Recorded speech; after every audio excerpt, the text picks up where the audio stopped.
Sa episode na ito mga S-Friend, magbibisita iglesia tayo dito sa Minor Basilica and Parish of St. Gregory the Great sa bayan ng Mahayhay, lalawigan ng Laguna.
Ang Minor Basilica at parokya ni St. Gregory the Great na mas kilala bilang Mahayhay Church na bukod sa isa sa mga pinakamatatandang simbahang Katoliko ay siya ring itinuturing bilang largest parish church sa lalawigan ng Laguna at hindi lingid sa kaalaman ng karamihan. Kinilala na rin ng National Museum of the Philippines noong 2001 bilang National Historical Treasure dahil sa pagiging makasaysayan at hindi matatawarang architectural significance. Katulad ng karamihan sa mga lugar sa Pilipinas, ang bayan na ito ay isa sa mga lugar sa rehiyon kung saan naipalaganap at tuluyang nayakap ang Kristyanismo. Sinasabing ang pamangkin ni Miguel Lopez de Legazpi na si Juan de Salcedo kasama ang 5 paring Agustino ang siyang nanguna sa pag-e-evangelize sa mga mamamayan na noon ay hindi naniniwala at nagdududa. Ang naturang lugar ay pinamumunuan pa noon ng isang Gat-Yantok. Ayon sa ating source, tinatayang 1571 nang itatag ng mga Pransiskano ang isang misyon sa bayan, katuwang sina Don Gaspar Osorio, Agustin Osorio at iba pang maiimpluwensya ng panahong iyon. Sa parehong taon, itinayo ng mga lokal ng Mahayhay ang pinakaunang simbahan na may kalapitan sa Ilog Maiit. Ito ay yari pa sa Pawid at Kawayan, subalit sa kasamaang palad ay nasunog noong 1576. Kasabay ng pagpapalaganap ng Ebanghelyo sa bayan noong 1578, isang simbahan na yari pa rin sa light materials ang itinayo sa pangunguna naman ni Padre Juan de Plasencia at sa puntong ito isinailalim na sa patronage ni St. Gregory the Great. Ngunit, sa kabila ng ekstensibong evangelization ng panahong iyon, tila salat pa rin sa bilang ng mga kung tawagi religious men ang naturang lugar kung kaya't itinalaga si Antonio Nombela noong 1594 bilang kauna-unahang kura paroko ng Mahayhay. Ayon sa ating napag-alaman, sa kanyang pamumuno, nag-umpisang gamitin ang mahabang balabal na kung tawagin ay lambon na karaniwang isinusuot ng mga babaeng may asawa sa tuwing sila'y dadalo sa mga banal na misa. Taong 1599, inaprubahan ng superior gobyerno ang pagtatayo ng isang simbahan na yari na sa bato. Habang hinihintay ang pagtatayo nito, nasunog ang pansamantalang simbahan noong 1606. Ang kasalukuyang simbahang bato ay sinimulang i-construct noong 1616 at inabot ng taong 1649 bago tuluyang makompleto at ito ay sa pamamagitan ng tulong ni Maestro de Campo Don Buenaventura de Mendoza. Bagamat gawa na sa solidong materyales, hindi pa rin nakaligtas sa bahagyang pagkakasunog ang ilang bahagi ng simbahang batong ito noong 1660. Sa tala na nakalap ng Team Urbex PH, taong 1707 nang ipinaayos ang mga bahaging nilamon ng apoy. Kung pagbabasehan ang historical marker na naka-install sa labas ng simbahan, taong 1711 pa nang simulan ng rehabilitasyon sa mas malaki at mas matibay na simbahan. Katulad ng karamihan sa mga Spanish-era structures, ang rehabilitasyon ay kinapalooban ng tinatayang 14,000 na katao sa ilalim ng kung tawagin ay forced labor.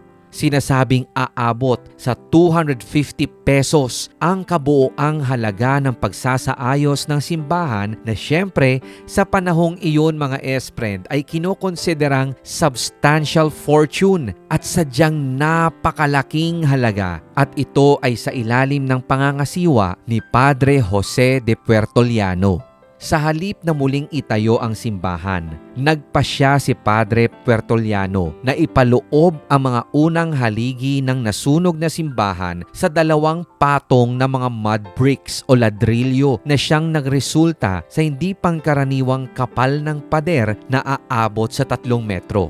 Bukod sa adobe, nilapatan na rin ng red tiles at dekalidad na mga kahoy ang loob ng simbahan. Sa katunayan, umabot ng halos 19 na taon ang pagkumpleto sa simbahan na ating nakikita na sa kasalukuyan. Taong 1734, makaraan ng completion nito, itinuturing na ang Mahayhay Church ang pinakamalaki sa Pilipinas. Nang magtungo kami rito mga esprend, naabutan namin ang ongoing repainting at pagsasaayos sa kisame ng simbahan kung kaya't mabilisan lamang ang aming ginawang pag-document sa loob matapos rin ang pag-aalay ng maikling dasal. Naniniwala rin kasi ang inyong lingkod sa turo ng mga matatanda na kapag ikaw nga raw ay baguhan sa isang lugar, una mong tunguhin ang simbahan, mag-alay ng panalangin, pagmasdan ang buong kapaligiran at namnamin ang katahimikan.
Magkagayunman, hindi pa rin nakaligtas sa malalakas na bagyong humagupit sa bayan ang simbahang ito kung kaya taong 1839, 1842 at 1848 ay muling sumailalim sa pagsasaayos ang istruktura.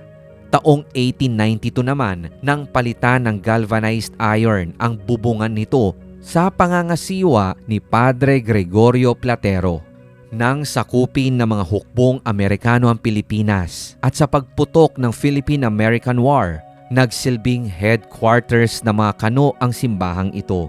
Dahil sa pinsalang dulot ng digmaan, muling inayos ang simbahan noong 1912. Sa inisyatibo ng ating gobyerno, katuwang ang National Conservation Society of the Philippines, isa ang simbahan ng Mahayhay sa mga isinailalim sa rehabilitasyon noong 1954. Taong 1993 nang i-install ng National Historical Institute ang historical marker sa labas ng simbahan hanggang sa idineklara ito bilang pambansang kayamanan ng kultura ng pambansang museo noong taong 2001. Matatandaan na noong December 6, 2024, isinumite ni Bishop Marcelino Antonio Maralit Jr. ang isang petisyon sa Holy See upang maitalaga ang simbahan ng Mahayhay bilang isang minor basilica. At sa kabutihang palad, isang buwan makaraan lamang nito, naglabas ng decree ang Vatican sa pamamagitan ni Pope Francis na siyang nagpapahintulot sa petisyong kanyang isinumite kung kaya't naging minor basilica ang Mahay Church na sinasabing kauna-unahang basilica sa Diocese ng San Pablo. Itinuring na wonderful blessing ni Bishop Maralit ang pag-grant ng Vatican sa petisyon kung kaya't sa isang panayam kanyang inihayag na ang simbahan at parokya ni San Gregorio Magno ay isang buhay na testamento ng pananampalataya, pag-asa at pag-ibig niya para sa atin.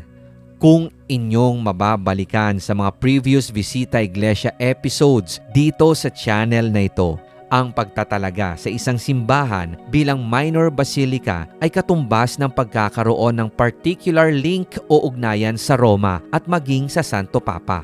Ayon sa dokumentong Domus Ecclesiae ng Vatican noong 1989, ang isang basilika ay dapat maging center of active and pastoral liturgy, pagiging halimbawa sa ibang simbahan sa marangal na pagdiriwang ng mga sakramento at debosyon. Bukod pa rito, ang mga minor basilica ay karaniwang pinipili dahil sa kanilang historical significance, architectural value, at importanteng papel bilang mga sentro ng pagsamba.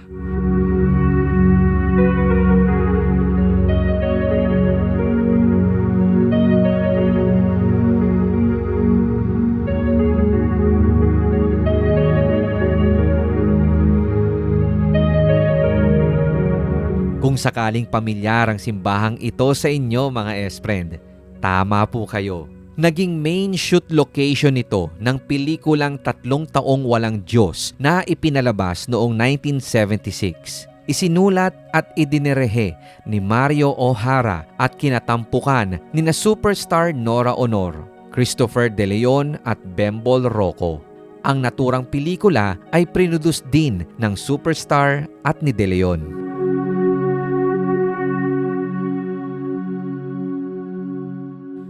Hindi lamang ang simbahan ng ating nalibot rito mga S-Friend, sapagkat dahil mahaba-haba ang oras natin dito, nagkaroon pa tayo ng pagkakataon na maidokumento ang mga lumang bahay o mga ancestral houses na naririto sa palibot lamang ng simbahan.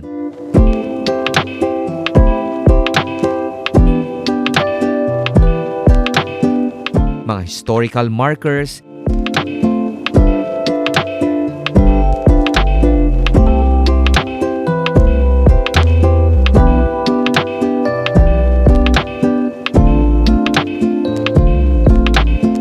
at ang iba pang mga tulay Kastila rito.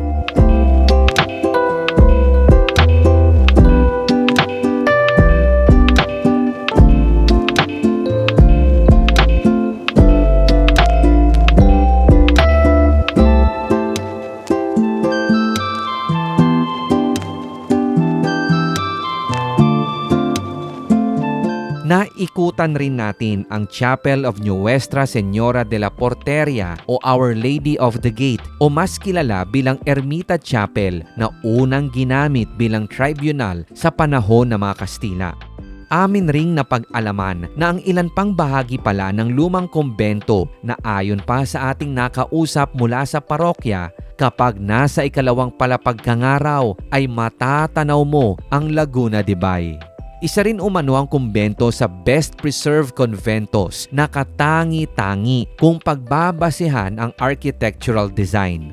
Dagdag pa ng aming nakausap, matatagpuan rin daw sa loob nito ang maliit na museo na nagtataglay ng mga lumang dokumento ng parokya at ecclesiastical silver. Sa kasalukuyan, na-convert na rin daw ang maliit na bahagi ng simbahan bilang Liceo de Mahayhay na isa ring Catholic school.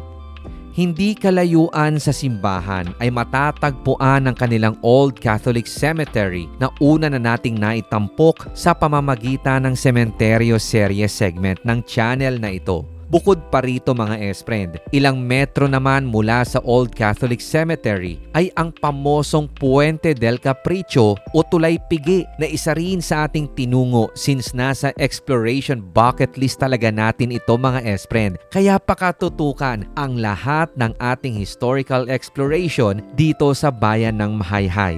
Kung babalikan ang kasaysayan ng bayan, sinasabing bantog noong unang panahon, partikular ng kolonyang Espanyol bilang lugar bakasyunan ang bayang ito.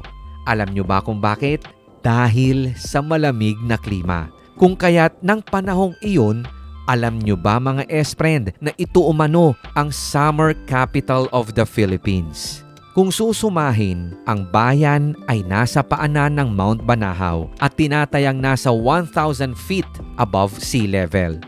1571 nang madiskubre ng mga Kastila ang bayan na siyang nagbunsod upang kilalanin ng lokal na gobyerno ang Mahayhay bilang isa sa mga early Spanish settlements sa lalawigan. Ang kabuoang kasaysayan ng bayan ay nakapost sa Facebook page ng Laguna Tourism Culture Arts and Trade Office. Bukod pa rito mga S-friend, isang popular na paniwala na ang pinagmulan ng pangalang Mahayhay ay galing daw sa mga katagang hay-hay na binibigkas ng mga manlalakbay dahil sa pagod at hirap habang binabagtas ang daan patungo sa Mahayhay. At kung atin pa nga daw aartehan, hay, at dyan nga hinango ang pangalan ng bayan.